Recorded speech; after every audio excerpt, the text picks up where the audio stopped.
Uniform है पर वो रिस्पेक्ट नहीं। 24 घंटे नौकरी करते हैं, बिना छुट्टी, बिना मेडिकल अलाउंस, बिना रिस्क अलाउंस। अपनी जान दांव पर लगाने वालों के घरों में गैस सिलेंडर भी मुश्किल से आता है। बच्चों की फीस भरना बेहद मुश्किल। उम्र भर नौकरी तो करते हैं लेकिन ना तो परमानेंट होते हैं और ना ही मिलती है इन्हें कोई पेंशन। अपने बच्चों की सभी जरूरतों को पूरा न कर पाने का मलाल एक पिता से ज्यादा और किसे होगा। जी हाँ जनाब, ये है जम्मू कश्मीर पुलिस में तैनात एसपीओज की कहानी। आज नजरिया में बात इन्हीं बहादुर एसपीओज की। जम्मू कश्मीर में सुरक्षा बलों की भूमिका हमेशा चुनौतियों से भरी रही है, लेकिन अगर सबसे मुश्किल जिम्मेदारी किसी पर होती है तो वो होती है एसपीओज यानी स्पेशल पुलिस ऑफिसर्स पर। ये वो जवान हैं जो सीमित साधनों में बेहद कठिन परिस्थितियों में अपनी जान की परवाह किए बिना आतंकवाद और अपराध के खिलाफ डटे रहते हैं।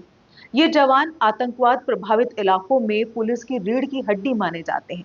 चाहे किसी सर्च ऑपरेशन में सेना और पुलिस के साथ रहना हो या किसी आतंकी मुठभेड़ में मोर्चा संभालना, एसपीओ हमेशा सबसे आगे रहते हैं। लेकिन अफसोस की बात यह है कि इनकी जिम्मेदारी जितनी बड़ी है, सुविधाएं और सम्मान उतना ही नहीं मिलता। एसपीओस को अक्सर ग्रामीण इलाकों से भर्ती किया जाता है, जहां से वह स्थानीय हालात और लोगों की मानसिकता को अच्छे से समझते हैं। इसी वजह से इनकी भूमिका आतंकवाद रोधी अभियानों में बहुत अहम होती है। लेकिन इसके बावजूद उनकी नौकरी सबसे अस्थायी और असुरक्षित होती है। अक्सर एसपीओस को कम वेतन, अस्थायी सेवा स्थिति और सीमित सुविधाओं में काम करना पड़ता है। उनके परिवार भी निरंतर भय में जीते हैं, क्योंकि आतंकवादी संगठन एसपीओस को निशाना बनाते रहते हैं। एसपीओ को बहुत ही मामूली वेतन मिलता है, जो अक्सर उनके परिवार की जरूरतें जो हैं वो पूरी करने के लिए पर्याप्त नहीं होता। दरअसल इनका वेतन कम से कम 5500 से शुरू होता है और उसके बाद ज्यादा से ज्यादा 18,000 तक है। और रिटायरमेंट के बाद कोई पेंशन नहीं। इतनी महंगाई के दौर में कम वेतन के साथ इनके परिवार कैसे अपना गुजर बसर करते होंगे, इसका अंदाजा लगाना भी मुश्किल है। अलबत्ता सरकार ने इनकी वेतन वृद्धि की घोषणा तो की है, लेकिन जमीनी स्तर पर कब और कैसे लागू होगा, इसका कोई पता नहीं है।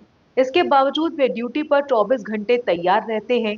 कई एसपीओ ऐसे हैं जो दूर दराज के पहाड़ी इलाकों से रोजाना ड्यूटी पर आते हैं, जहां ना तो पक्की सड़कें हैं, न परिवहन की उचित सुविधा। इन पर सुरक्षा का भी बड़ा खतरा हमेशा बना रहता है। आतंकवाद प्रभावित इलाकों में एसपीओ होने का मतलब है हर समय निशाने पर रहना। कई बार आतंकियों ने एसपीओ को घरों में घुसकर निशाना बनाया है, फिर भी ये जवान बिना डरे अपनी ड्यूटी निभाते हैं। कई एसपीओ को स्थायी नियुक्ति की उम्मीद में सालों तक सेवा करनी पड़ती है। उनकी सबसे बड़ी परेशानी यही है, अस्थायी दर्जा और भविष्य की अनिश्चितता। जहां एक ओर वे जान जोखिम में डालकर देश की सेवा करते हैं, वहीं दूसरी ओर उन्हें स्थायी नौकरी और पेंशन जैसी मूलभूत सुरक्षा तक नहीं मिलती। इसके बावजूद एसपीओ का मनोबल कम नहीं होता। वे जानते हैं कि उनकी भूमिका सिर्फ पुलिस बल का हिस्सा नहीं, बल्कि समाज में शांति और विश्वास बनाए रखने की उनकी जिम्मेदारी है। उनका योगदान हर अभियान में दिखता है, चाहे वह आतंकवाद के खिलाफ लड़ाई हो, चुनाव ड्यूटी हो या प्राकृतिक आपदा में राहत कार्य। एक और वो राष्ट्र की सुरक्षा में अग्रणी भूमिका निभाते हैं, तो दूसरी ओर उन्हें सरकारी सुविधाओं और स्थायी नौकरी के अधिकार से वंचित रहना पड़ता है। कई बार एसपीओज ने अपने बलिदान से पूरे क्षेत्र को बचाया है, लेकिन फिर भी उनके नाम पर चर्चा बहुत कम होती है। जरूरत है कि सरकार और समाज दोनों ही इन निस्वार्थ सेवा करने वाले जवानों की समस्याओं पर गंभीरता से ध्यान दें। उन्हें स्थायी रोजगार, उचित वेतन, बीमा और परिवार की सुरक्षा का भरोसा दिया जाए। अगर सरहदों की सुरक्षा जवानों से होती है, तो गांव, कस्बों, शहरों की शांति इन एसपीओ से बनी रहती है। ये सिर्फ एक नौकरी नहीं, बल्कि देशभक्ति और बलिदान की जीवंत मिसाल है। आज कार्यक्रम नजरिया में बात हमने की एसपीओ की।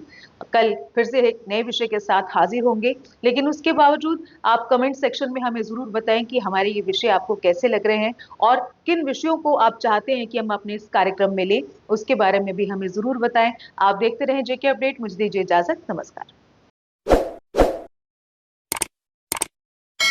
जम्मू कश्मीर की खबरों के लिए जुड़े रहिए जेके अपडेट के साथ।